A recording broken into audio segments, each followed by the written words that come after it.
Dear participants of the Business Talk and Coffee events, which we regularly held in at Graduate School of Business of Nazarbayev University as a part of public awareness, and then our faculty share their expertise. Sometimes we invite visiting faculty, as today, for example, today with us Dr. Nicholas Wake, who is an expert in project management and operations management, has many years in this experience in this sphere and has worked with a lot of different European and other companies. He will share some ideas on the project management and implications of the recent 2 years in this sphere, and particularly supply chain management. So the floor is yours, Nicholas. Thank you very much, and good evening, everybody. First of all, thank you very much for inviting me to come and to talk to some of the alumni and students at your university. It's always very nice to be invited to discuss matters of project management. As you heard, I'm a professor of operations management and supply chain management, and I work at a number of different universities around the world. So I live in Amsterdam in the Netherlands, and I work in universities in Belgium, Italy, in the UK, in Dubai, in Latvia, and until recently also in China. But as I'm sure you all know, our world has been very, very disrupted over the last 2 years because of the corona pandemic. And I think what I'm seeing now is I'm seeing some return to normality in terms of some of the initial crisis having gone away. But I think from a business and particularly a project management perspective, what I'm also seeing is that there remains a significant number of challenges out there for people who are working on projects to deliver. So what I thought I'd do with your help over the next hour or so is to try and get an understanding of what some of these challenges are. And I suspect that we'll find there's a lot of similarity and commonality around that. And then having done that, what I'd like to do is to propose a few ideas which I have about how to create resilient project management processes. Because if we can do that, despite the disruption that we're currently experiencing, what we should be able to do is we should start to, or we should continue to create value for our customers. So that's my plan. As Anara said, I'm a professor of operations and project management. It should be said I haven't worked for my entire career in academia. I actually spent about 10 or 15 years delivering projects in the steel industry and also in the IT industry. So I think the perspective I bring to this is a perspective of a practitioner, of a real project manager, as well as someone who's researched it. And my research PhD was actually in project management. So I was working alongside the company Rolls-Royce, and I was looking at some of their project management systems and identifying opportunities for how to improve their project management processes and systems. So that's enough about me. I'm really interested in meeting you guys as well, and hearing about your challenges and maybe the industries that you're working in. So what I'd like to do, just to start with, is to ask you guys, what are the big challenges that you face at the moment? There's a couple of ways of doing this. I can you can use your microphone and make a verbal comment. You can type something in chat, whichever you like. But I'm really interested from your perspective in hearing what the key challenges are that you guys are facing at the moment in running projects.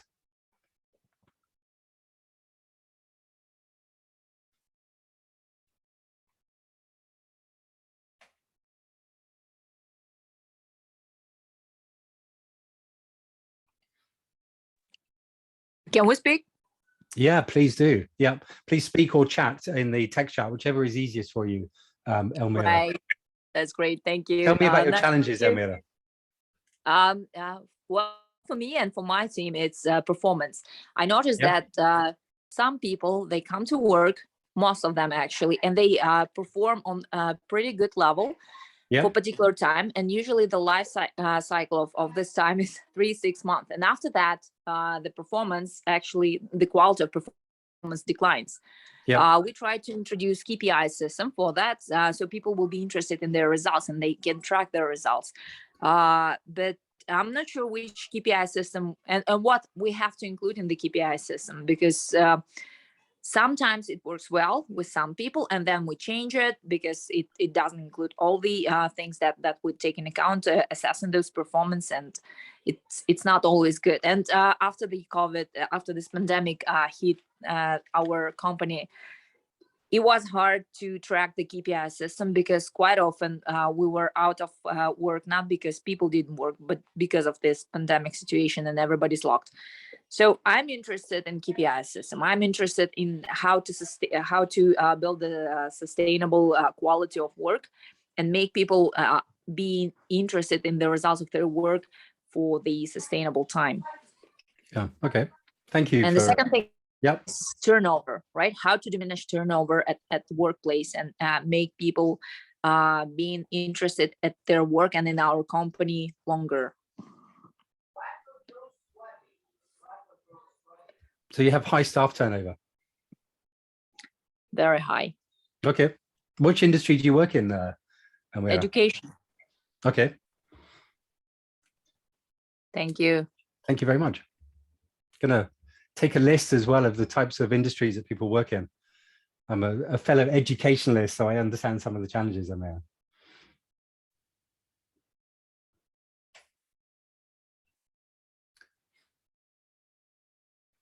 Anyone else? Any other any project managers there that have got some challenges at the moment they want to share?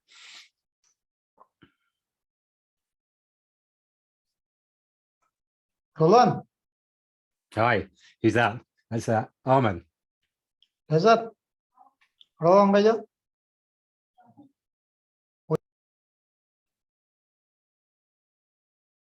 I turned off the person.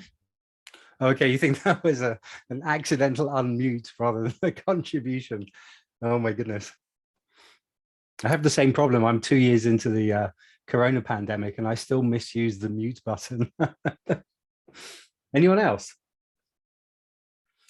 So I've got a comment in the chat saying transferring to agile method of work after using traditional methods. Yeah, so there's an issue here if you transition from traditional approaches.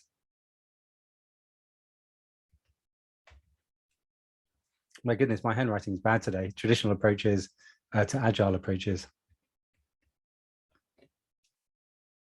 And that's in the oil and gas industry.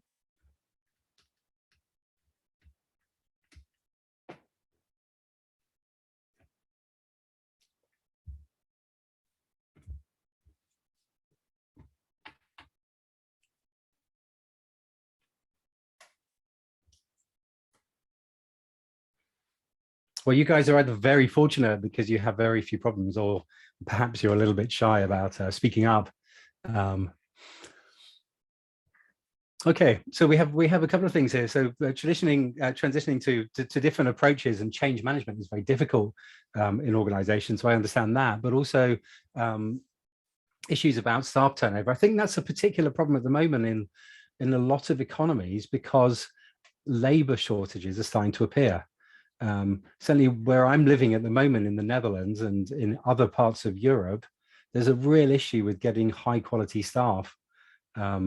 I have a good friend who works for actually one of the largest employers in Amsterdam. And she said they'll post a job advert at the moment for a job that pays very well. And, you know, whereas 2 or 3 years ago, they might get 50 or 60 applicants. They said now they're getting 3 or 4 applicants and maybe only 1 or 2 of them are actually qualified to do the job. So that's definitely an issue, particularly if you have to invest in training for people. So there are definitely some issues out there. I've asked a few of my friends and colleagues over here as well to talk about some of the issues that they face. And some of the other things that I'm hearing as well and seeing is there's a very significant issue at the moment with the shortage of raw materials. Again, there's been very significant disruptions in supply chains because of Corona. There's been an issue with stop-start manufacturing. There's actually been a big issue as well with transshipment, so global shipment of products because of the corona crisis. There's been a number of stoppages in many of the ports around the world that have delayed things. But also one of the other challenges that we face is that the pandemic has changed the nature of demand. That there's been an increase in consumer electronics, for example. People are spending more time at home, so they're spending more on consumer electronics. And as I'm sure you guys all know, that's led to a worldwide shortage of computer chips. And if you're working on projects where this is a critical material, this is a critical resource, then that can really very significantly delay your project. I was teaching in Belgium a couple of weeks ago, and I had a conversation with one of my students there. He works for one of the global consumer electronics companies. And he said quite categorically, he said, we're expecting problems like this to continue for several years. So there are no real quick fixes here. So because of that, shortages of raw material also mean that there's an extension of lead times. And that's a big challenge, again, if you're working on projects that require materials, and suddenly your supplier says that they can't deliver to time, particularly where the resource is critical for your project. It can very significantly delay the work that you're working on. I've talked about a labor shortage already and the impact on that. I think the other big thing as well, which I'm seeing, and I'm having conversations all the time, is that a lot of people are saying we have a project management process that has worked very well up until now, but it's no longer working because we have to change our plans quickly. And those very quick changes in plans are necessitated by things like raw material shortages suddenly becoming apparent, or shortages in staff. So do some of these issues sound familiar as we talk about them? If you're used to Zoom, you can put your thumb up at this point in time if you want to, either physically or I think there's a little button as well, isn't there?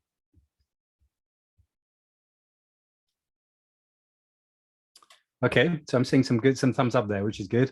So the challenge then is, well, how do we respond to this? What are we going to do about this? Because this is a really big issue. I think if we kind of look outside the project perspective and then look at the global economy more generally, I've said already there are significant and ongoing supply chain disruptions. I'll share a little story with you, which you might find quite amusing. So just before Christmas, my dishwasher broke, and I thought the best thing to do is get a new one. So I ordered one online and was told it would arrive in 7 days. 35 days later, it turned up. By which time I'd thrown the old one out, so I put it on the street for the guys to take away and to recycle.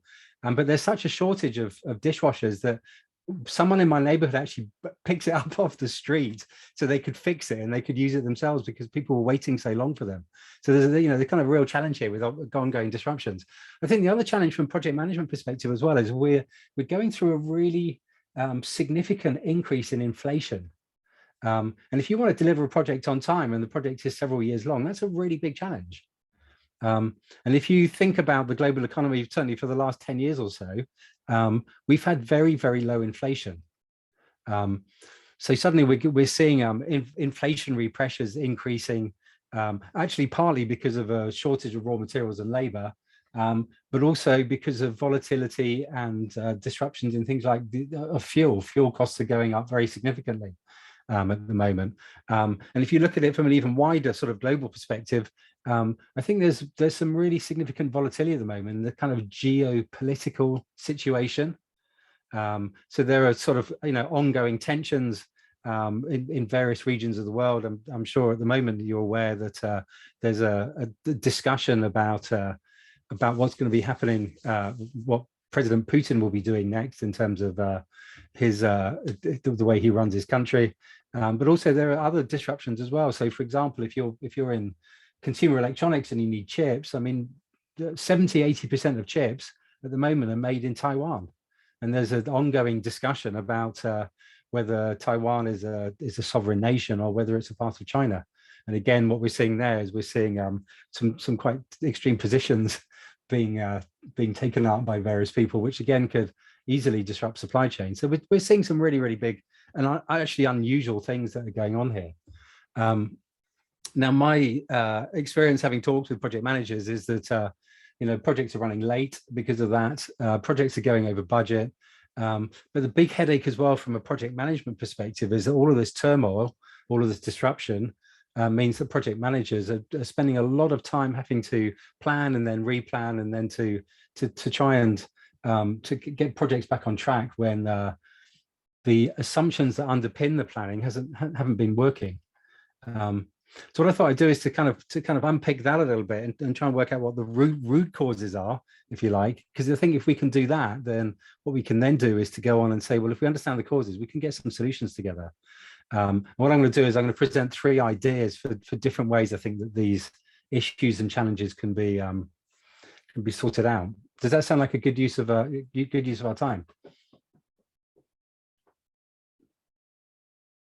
And what I'd like to do at the end as well, having asked for the issues and challenges you face, is to kind of come back. And I think some of the issues about KPIs, performance, I think kind of run into this discussion and debate somewhat. But also I think it's interesting to talk about change management maybe and the change to Agile. So that's what I'm going to do is I'm going to try and kind of give some ideas about how to create better project management processes. If we do that, I'm going to kind of step back and kind of think about how, think about project management. I think we need to do 2 things. I think the first thing we need to do is we need to rethink how we plan projects. I'm going to come on to that, but just say we need to rethink the constraints that either deliver our projects on time or that cause problems. So that's the first thing. The second thing I'm going to say is we need to think about how we can make our project management process more agile. And the third thing I'm going to talk about, and this is a really, really significant problem, and this problem actually predates Corona, but it's certainly an issue that is becoming more significant because of the global pandemic, is the way that project risk management is undertaken in organizations. So those are the 3 things I'm going to talk about. So let's talk about how we plan projects to start with. If you're in project management, and I'm guessing most of you are, you guys have all come across this, right? Yeah, the idea that when you deliver a project as a project manager, the 3 questions you get asked again and again by your stakeholders on your project is, when is it going to be delivered, which is time? What are you going to deliver, which is scope or quality? And how much is it going to cost? And this is, the typical triple constraint of project management. It's the question that everyone wants answering. As a project manager, it's what you spend all of your time doing, is working out what we're going to do, when we're going to do it, and how much is it going to cost. Let's think about this from a project perspective, because from a project perspective, actually what we often do to create a project schedule, to create a project plan, is we have to start somewhere. We have to fix one of these. Yeah. So in a lot of projects, what you do is you start by fixing the scope. Yeah. So you have a discussion with your stakeholders, you have a discussion with your customers, and you say, actually, this is what we're going to deliver. This is the scope of my project. And once you fix that, that becomes your constraint. And once that becomes your constraint, you can then go through your project planning process and say, okay, this is what we want to deliver in terms of quality and scope. I can put a time plan together because I understand what I need to do to get there. I can identify the resources, and having identified the time and the resources, I can work out how much it costs. Yeah, and this is the kind of underpinning method of project management that's been around for, literally hundreds of years. Now here's the problem. The problem as I see it, is we kind of need to turn this the other way up. Because if you think about the constraint being the scope, being the deliverable, what we can then do is we can identify the cost and we can identify the time. But what we're seeing now, if we turn this around, is we're seeing resources suddenly becoming a constraint. Yeah, material resources, for example. We don't have the materials we need to deliver our project. Or we have human resources as a constraint. And what that means is that the things that underpin our planning, our initial planning is based on an assumption that we have the resources we need when we need them. Yeah, and at the moment, that's not a safe place to start planning. And the reason it isn't is because what we know is that because of Corona, these resources aren't available when we need them. Yeah. So this kind of underpinning assumption, which is understand the scope, identify the time and the cost, we need to rethink that and say, actually, one of the constraints we need to think about is the availability of resources.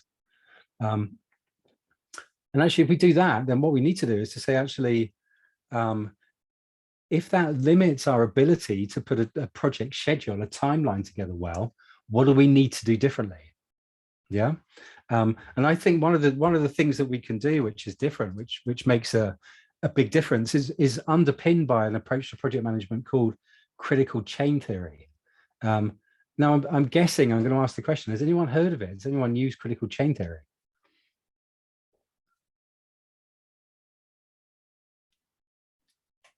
I think, Yabir, is that, you've got your hand up, I think.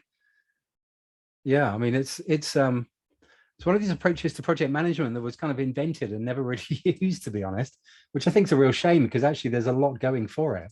And what critical chain theory basically says is that you need to think about what the constraint is for your project. And you know what, it could be the timeline, but actually it could be other things as well. And those other things could be like, it could be personnel, it could be materials, it could be all sorts of different things. So what critical chain theory then says is that putting a time schedule together, a timeline together, doesn't look holistically at all of the constraints of the project. Let me try and explain what it says. So what it then says is that, and this is the theory. So there's a guy called Eli Goldratt who came up with the theory of constraints. And if you want to read more about it, he wrote a book which is called The Goal, which is a really beautifully written operations management book that kind of explains this in great depth. I should say it's a manufacturing environment, not a project environment. But what Goldratt basically says is, if you want to deliver projects and operations actually well, you need to identify what the constraint is. What's the bottleneck? You know, what is the thing that's slowing you down? What's stopping you deliver? Because if you can do that, then what you need to do is you need to do everything you can to maximize the use of that constraint. You need to exploit that constraint as much as you can to get as much throughput through it. And then when you go through your planning, what you need to do is you need to subordinate all of your decision making around that constraint. So if there are trade-offs being made, what you need to do is to say, okay, we're going to base all of our trade-off decisions around this one constraint. We're subordinating all of our decision making against this one constraint. The fourth step that he says is actually, having done all of that, if that thing is still a constraint, then think about other ways of elevating it. You know, do we need to buy more resource or more machine, or do we need to change the way we think about this constraint? And then the last thing that you need to do, having done that, is you'll probably find there's a new bottleneck and you need to go back and do the whole thing again. And essentially, that's the theory of constraints. It says, work out what the bottleneck is in your system and do everything you possibly can to optimize that bottleneck so that that bottleneck goes away. I'm going to give you an example from my own professional practice as a project manager. I was responsible a while back for delivering some new product into an organization, and this organization was very bureaucratic. And because it was bureaucratic, it had committee meetings. I don't know if you guys have ever worked. This was in the education sector, so they're kind of big bureaucracies. And basically, what they had is this was done because it was the optimum way for the committee members to get together was they get together like once every 3 months or once every 4 months. You know, because they used to enjoy sitting around and drinking a cup of tea and spending a lot of time thinking about stuff, and they'd get together, and that was their way of doing it. But the challenge for me in delivering these new products was that the committee structure was such, and I had to go to 2 or 3 different committees, that even if I did everything perfectly on day one, it would take almost a year and a half to get all of the sign-offs and approvals to actually get anything done. And my boss said, look, Nick, we need to get this project finished in a year. So I went back and I looked at all the constraints, and I came back to him and said, look, even if I started yesterday and even if I delivered yesterday, this project wouldn't be possible in a year. It's going to take a year and a half. And his response was, that's rubbish. That can't be true. And I proved it to him. I said, look, you need to go to this committee, and then, well, you've just missed this one, so you have to wait for the next committee, and then you have to wait for the next one. And by the way, if any of these need rework and we have to go back to the committee, add another 6 to 12 months to it. That was the constraint. The constraint wasn't me. The constraint wasn't my project team or my ability to do the work. the restraint was the way that the committee structure did sign-offs and approvals. So to get that project working, I had to change that. If you've ever worked in a university, you'll know that changing things is very difficult to do. So I had to work with my boss, who was actually a very senior professor at the university. And I basically laid the problem out to him and said, look, here's the issue.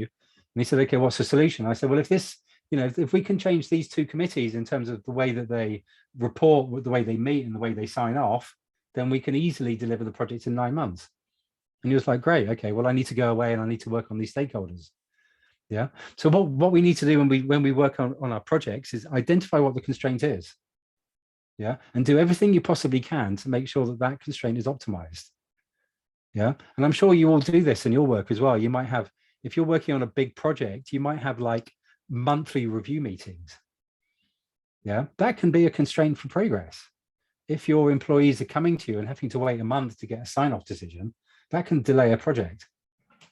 Yeah. So what you need to be able to do is to look at what the constraints are on your projects and to identify ways of increasing your throughput, increasing your output through those constraints to make them go away.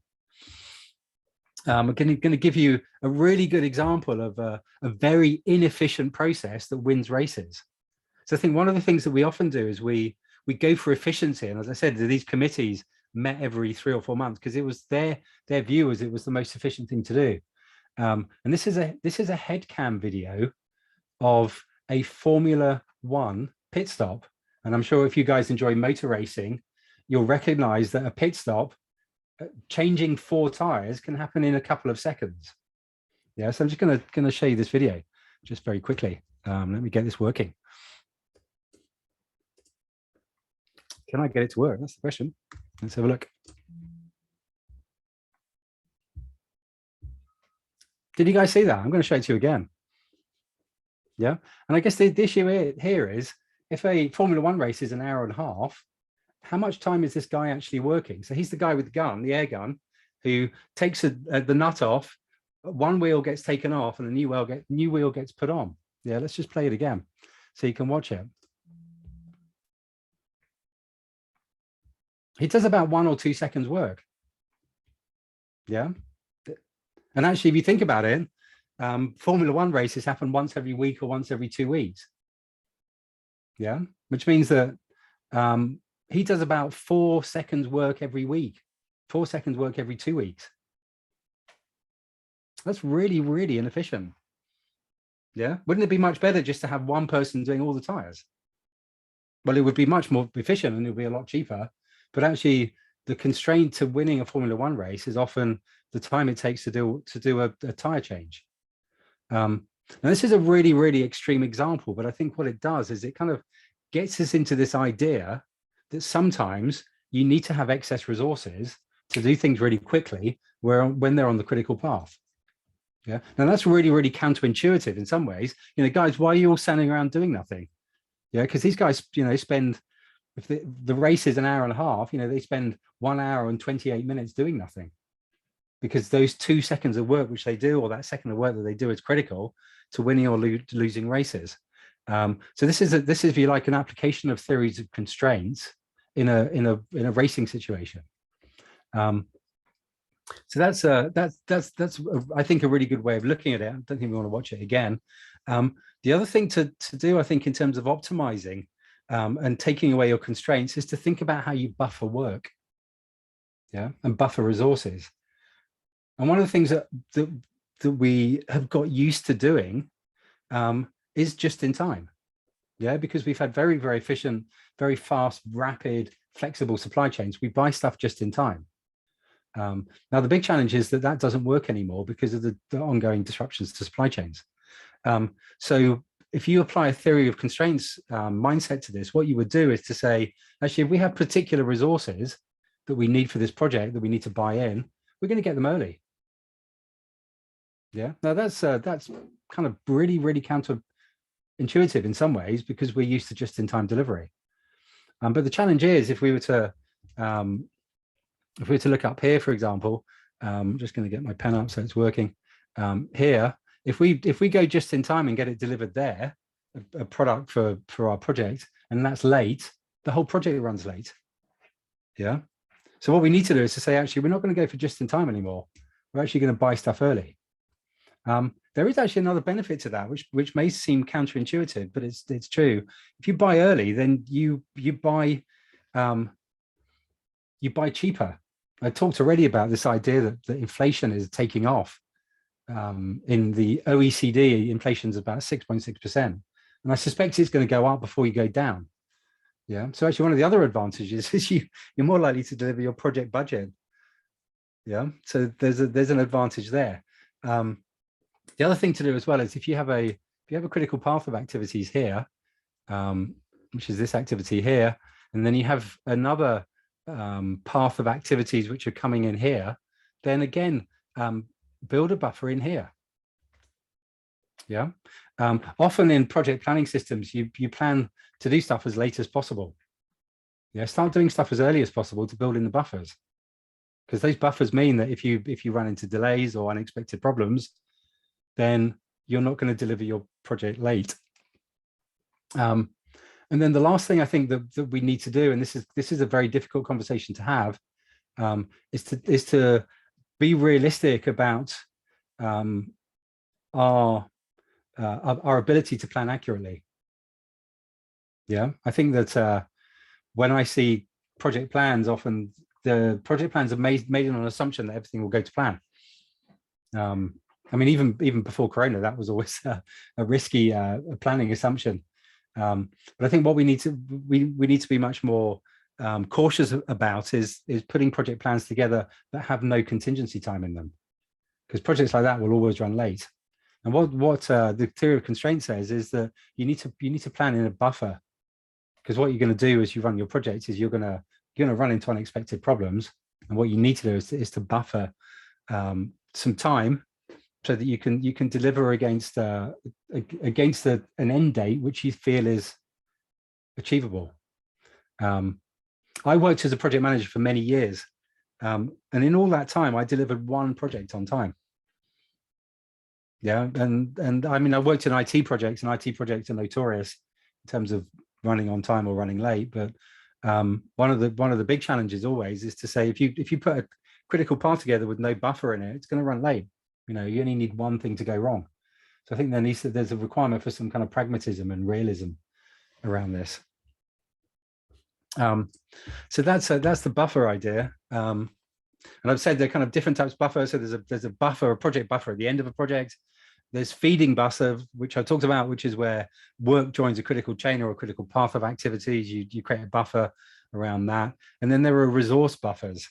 And those resource buffers will be getting products delivered early, so that they're there when you need them, on the basis that if they run late, then you still have some contingency time to play with.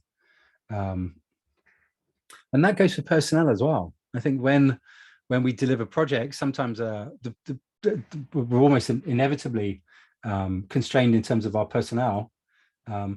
Think really, really carefully about how you use your personnel, and make sure they're available when you need them, when you have activities which are on the critical path or the critical chain. So there's some ideas around that which I hope are useful. So I think this is a discussion to have upstream as well with your purchasing department.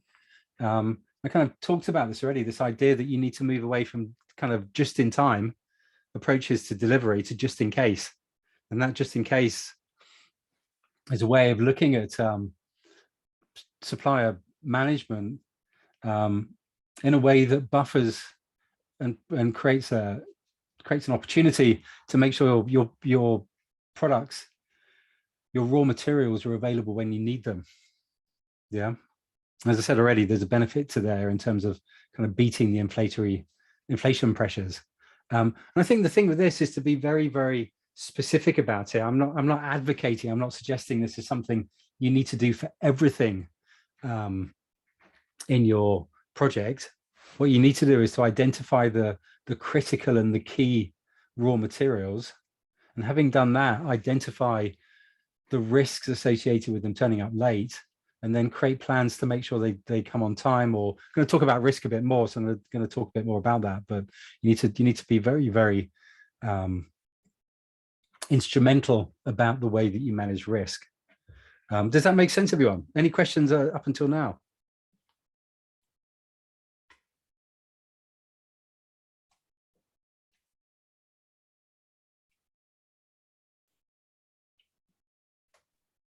Dear participants, if you have any questions, so you can unmute yourselves.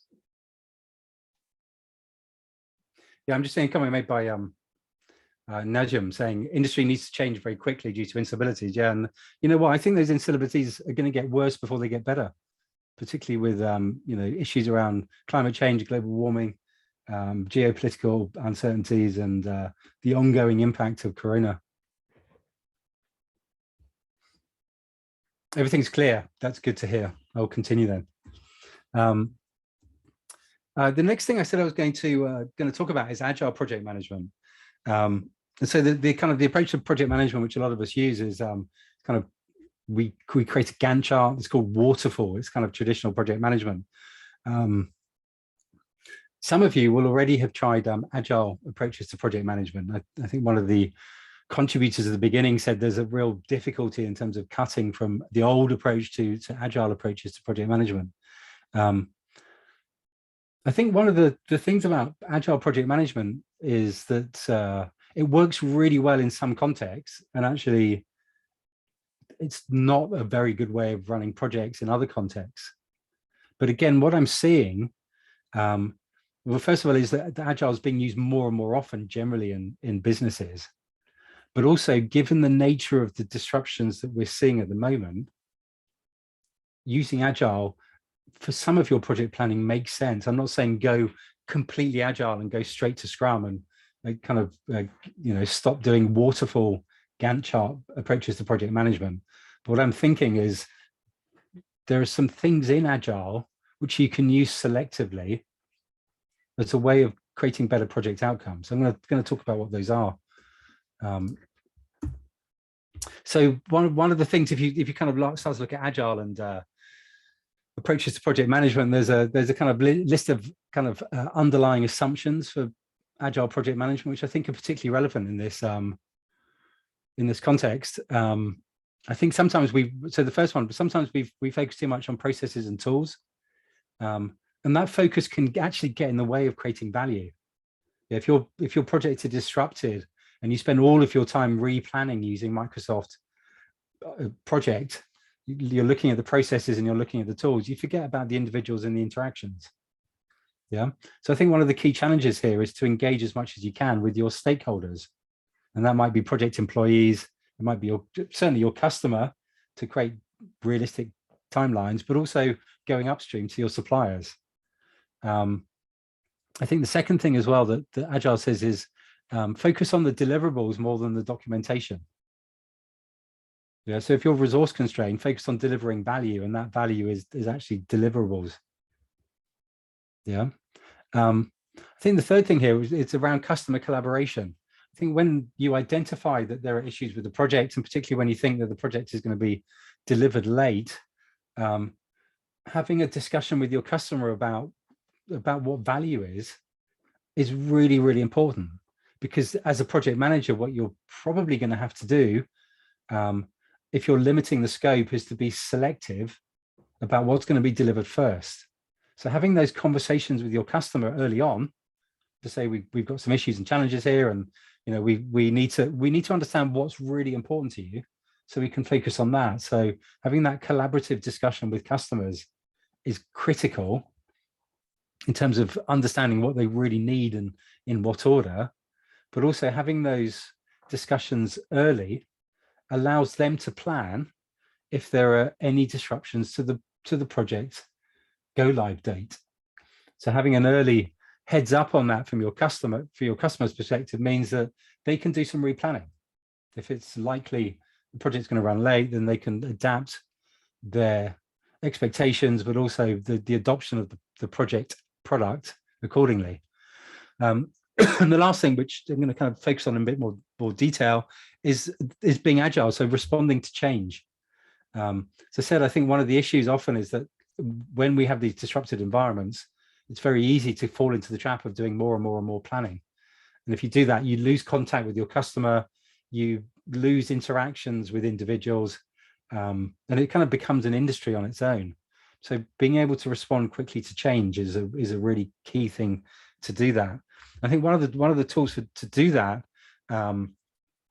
let's just let's talk about some of the principles before we do that.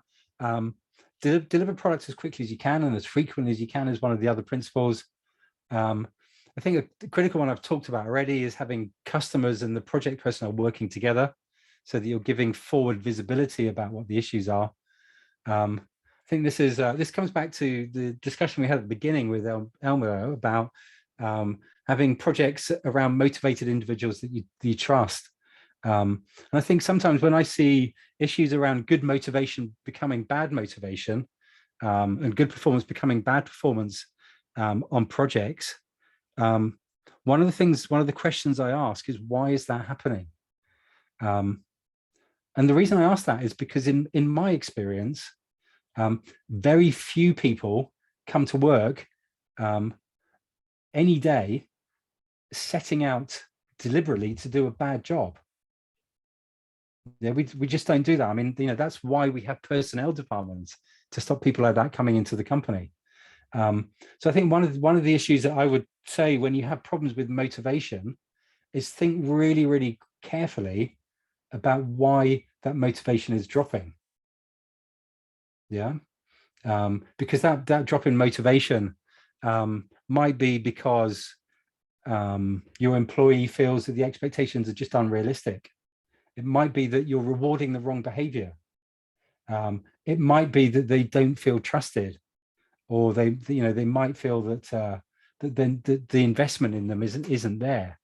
So I think one of the issues, and I think KPIs are, if you think about motivation, you can motivate someone by giving them targets, and then beating them up if they miss their target.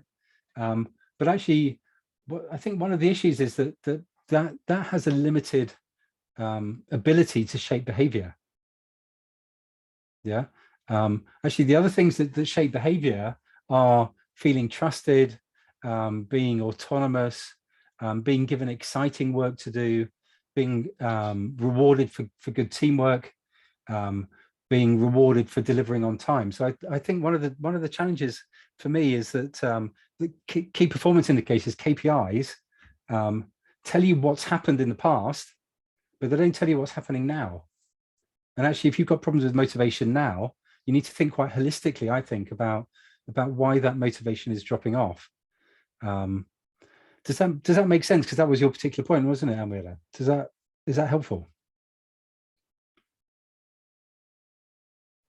If you can say slower and maybe give some details in the things that demotivate people, like not achieving the target and how to set the target, or particular aims, or particular terms that can be set together with the target, or the other things that can be demotivating the employees, people.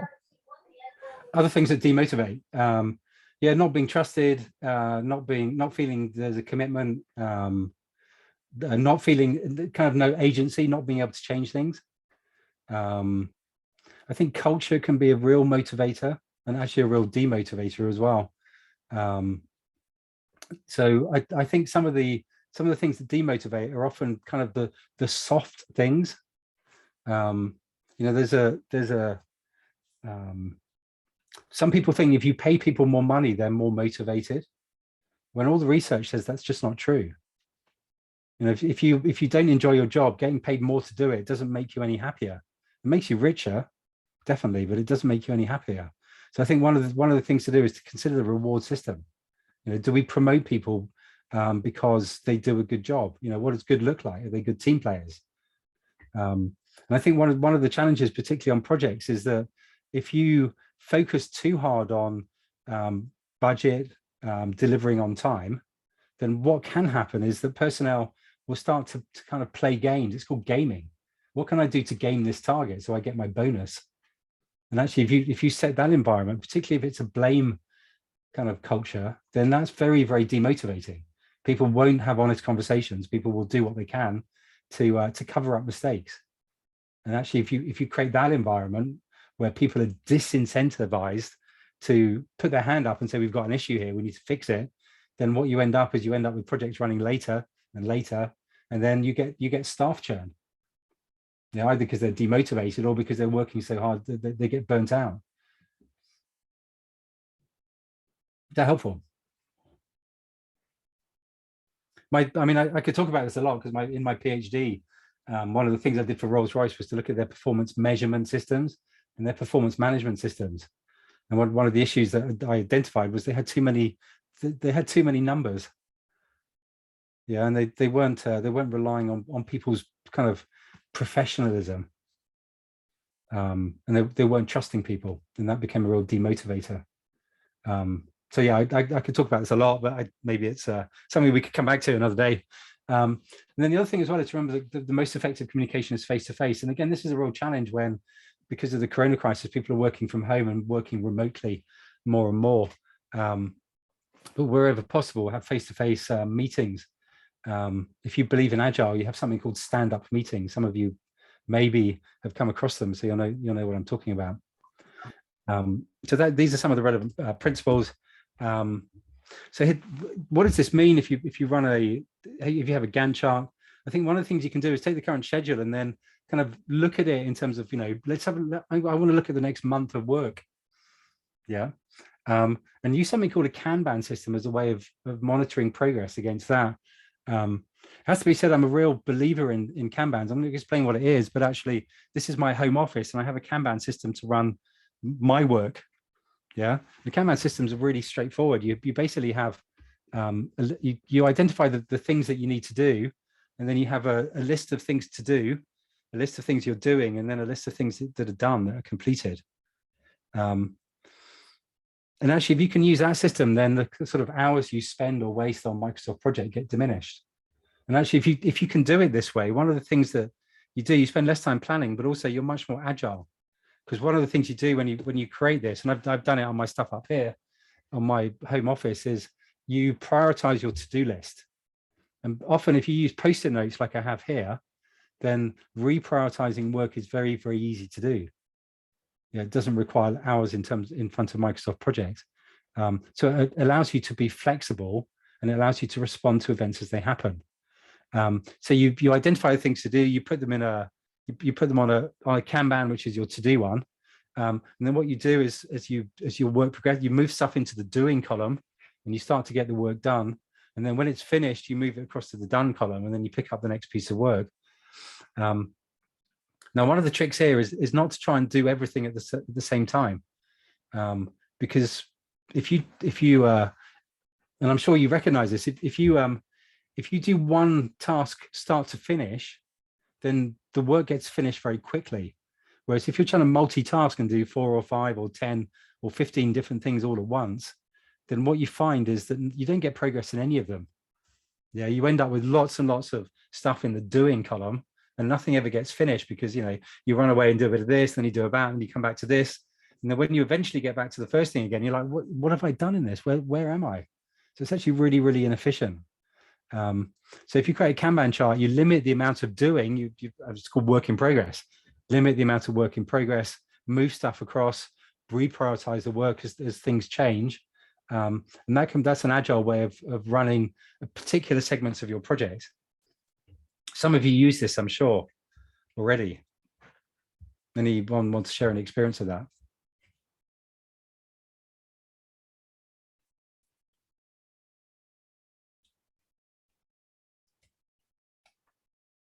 You guys are very quiet.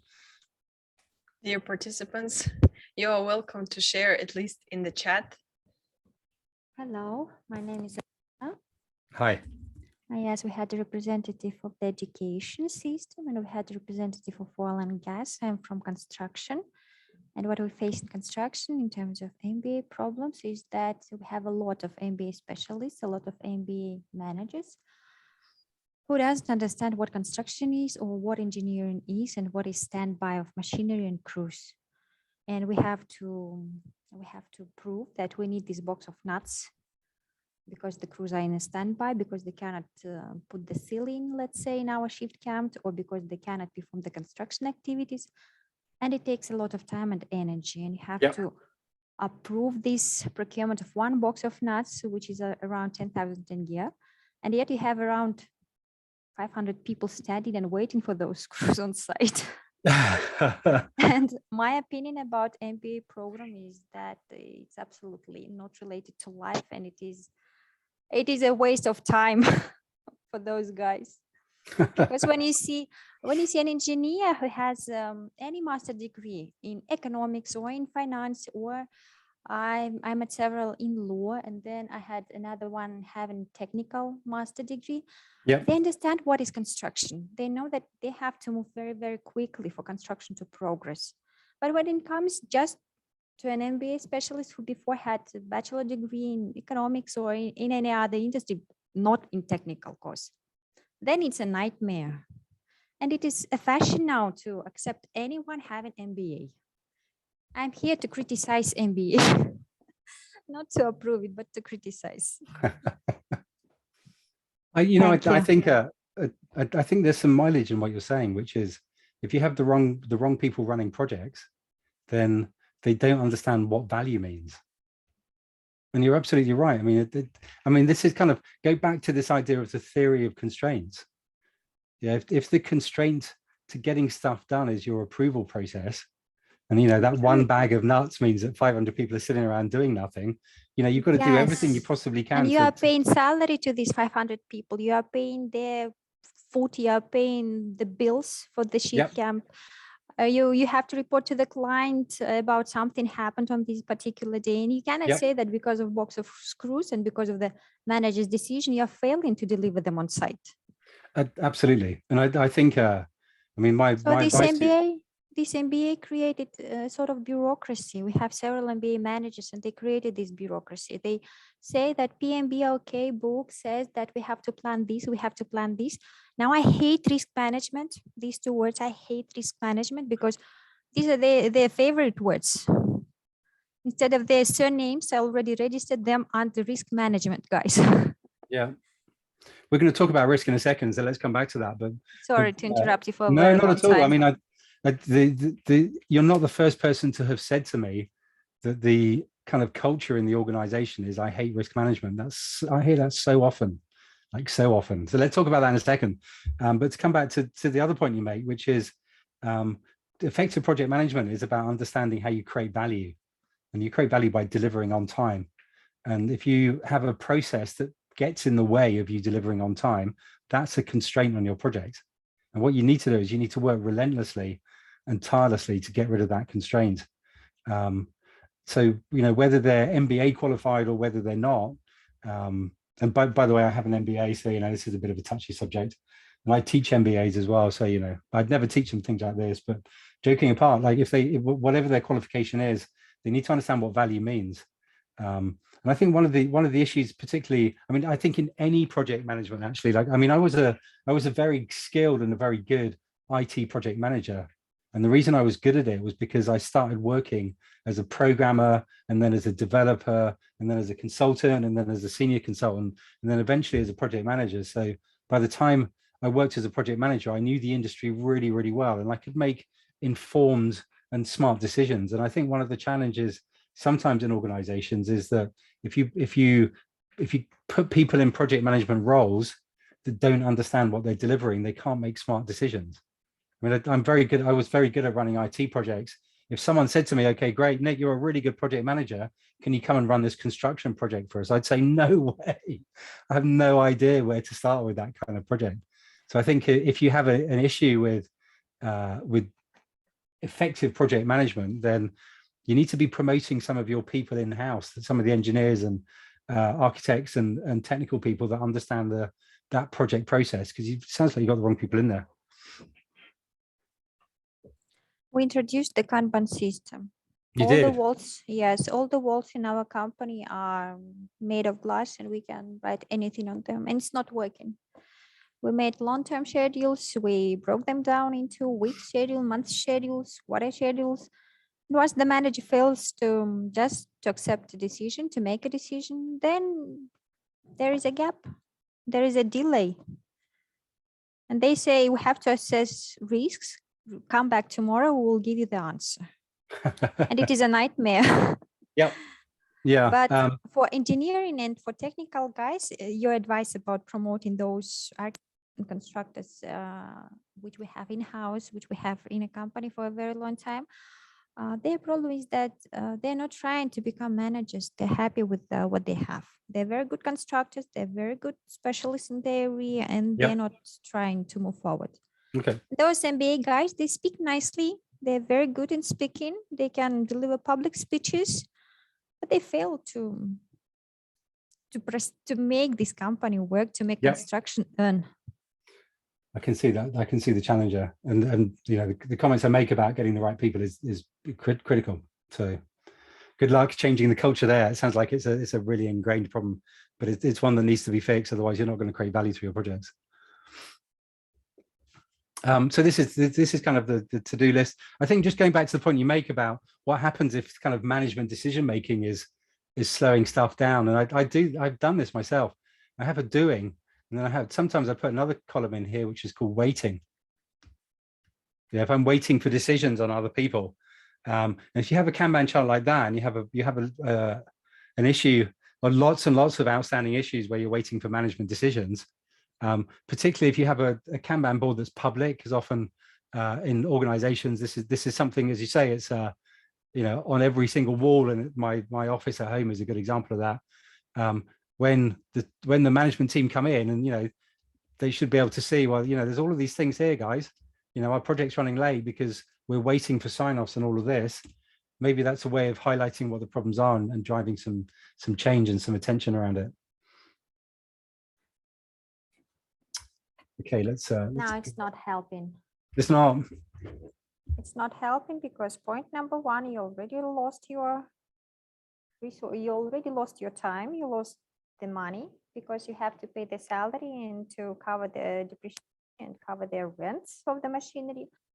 Yeah. Then they expedite the construction activities. They expedite the process, and then they hire more people. So they pay twice. They pay for the time they fail to do the decision, and they pay for the time they have to expedite construction. Yeah. Yeah, I think there's a need to kind of redesign your project management processes, because it sounds like it's strangling the company. It's not helping them. We have MBA. You really don't like MBA students, do you? And I don't like them totally. I can tell that.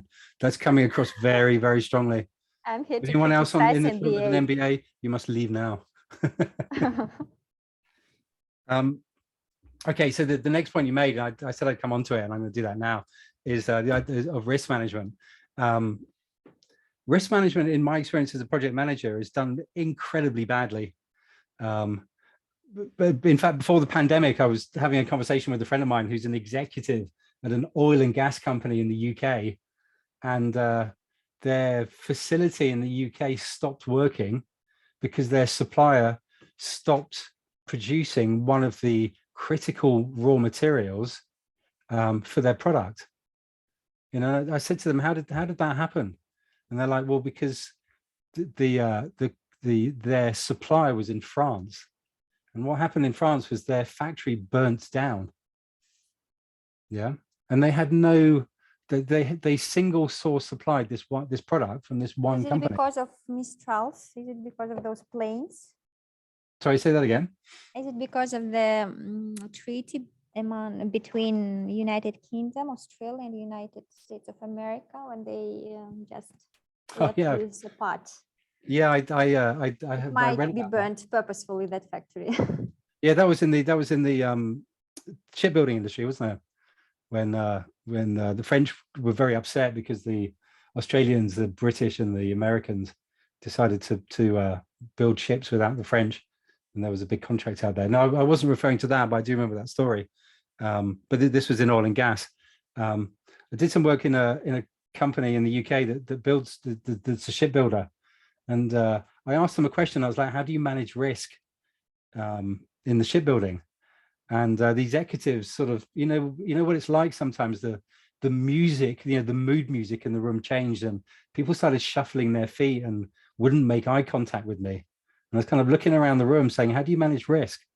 And the response eventually came back, well, we employ someone to manage risk. We generally keep him locked in a cupboard, and we allow him out once a year on Christmas Day. And there was sort of a kind of laughter around the room as this person said it.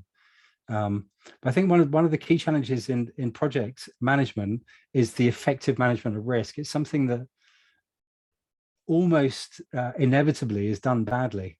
It becomes a tick box exercise of, have you done your risk plan? Yeah, tick, here it is.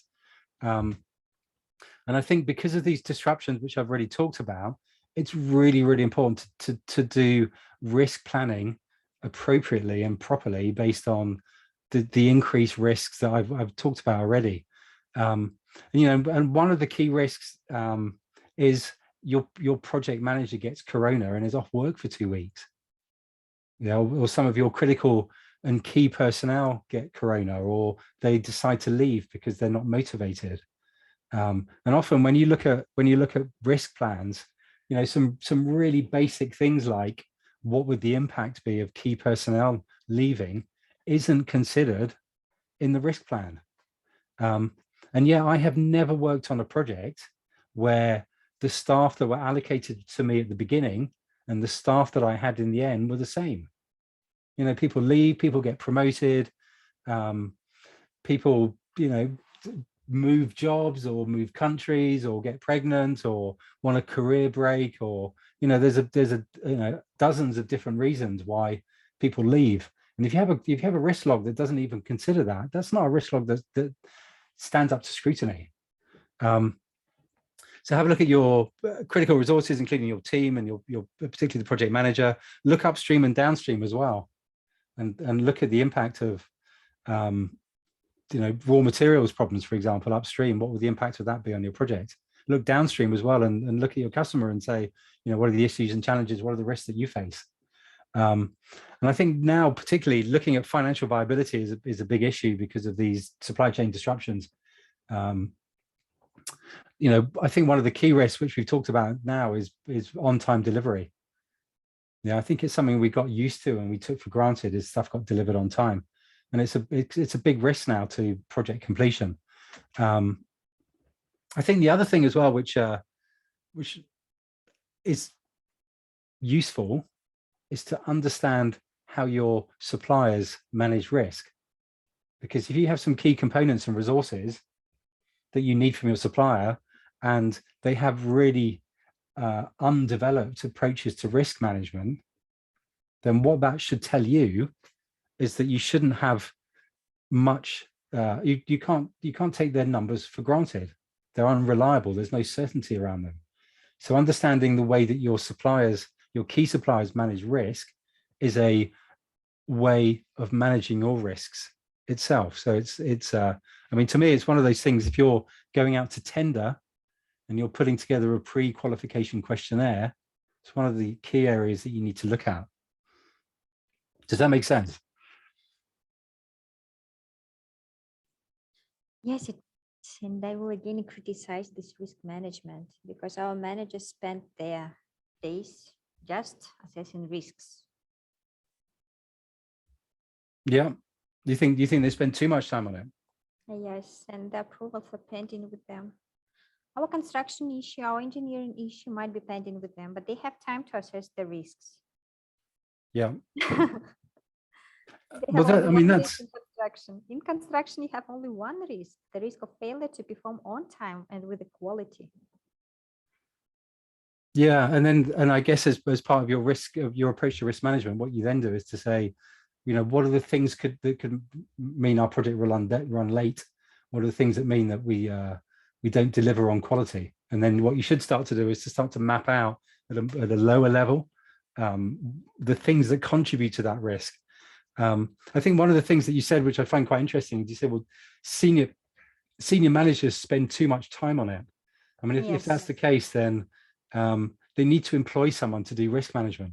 Because you're right. I mean, they shouldn't. Oh, they have several groups for risk management. In each and every division, we have a person to manage the risks and make a list of risks and report about risks. And those papers, they take longer time. Yeah, but but reviewing drawings. I did some work with another shipbuilding company, and one of the benefits you mentioned about yourself is that you started as a programmer. You did it with your hands, and you know how it works. Yeah. Unfortunately, now MBA recruits those people, It's like I can go for MBA construction and they will not check if I have an experience in construction or if I have a technical degree in construction. So that they will give me a diploma and it will be a proof that I have skills necessary for construction industry. Yep. Yeah, I think. Applies risk. Sorry. Yeah, I was going to say. I mean, I think one of the most important decisions is who your project manager is. And I mean, you're right. You can get a certificate that says you can do it, but if I was employing someone, I would ask them to provide evidence of a good project they've worked on that demonstrates it with, that demonstrates with certainty that they understand construction project management. It's so important to get that right. So that's a key issue and a key challenge, is effective risk management. Again, I'll tell you a story. This is a couple of years ago. I was working for a shipbuilder, and they did refurbishment of ships, and they were working on a project. This was a cruise liner, and it was a very significant upgrade to the cruise liner, and there was a schedule of work which was several weeks of work. And the project completion date was the 23rd of December in the evening. And on the 24th of December, so Christmas Eve, this ship was going to sail to Southampton to pick up several hundred guests to go on a Christmas cruise. Yeah. And I said, I mean, the person running the project was a superintendent, so lots and lots of experience as a seaman. And I said to them, what's your project plan look like? What's your schedule? And he said, I don't have one. And I'm like, but this is a multi-million-pound refit that's taking weeks of work. You must have a schedule. And he said, nope, it's all up here. I know exactly what I'm doing. And I'm like, well, that's great. But if you were to go sick or fall under a bus or leave, this whole project's going to run late. And if it's there's no contingency in there. And actually, if you've gone away on a Christmas cruise and it doesn't happen, it's terrible. It's a really, really time critical project. So you need to have a schedule so that we're convinced that you've thought of everything, but also so that if there are issues that mean you can't come to work, there's a contingency plan that allows the project to continue. And the culture in that organization was, no, it's all up here. And they carried a huge amount of risk. And actually, the reason that I got called in was because their customer, the company that run the cruises, identified this as a really, really significant risk. And they said, we need to get this sorted out. We cannot possibly invite 600 or 700 people onto our, or even more, in fact, onto our cruise ship on the basis that it will be ready on time, because we have no confidence that that's going to be the case, because we haven't got a plan that we can look at. So yeah, it's a big issue in all industries, whether it's construction or shipbuilding or any other industry. So risk management.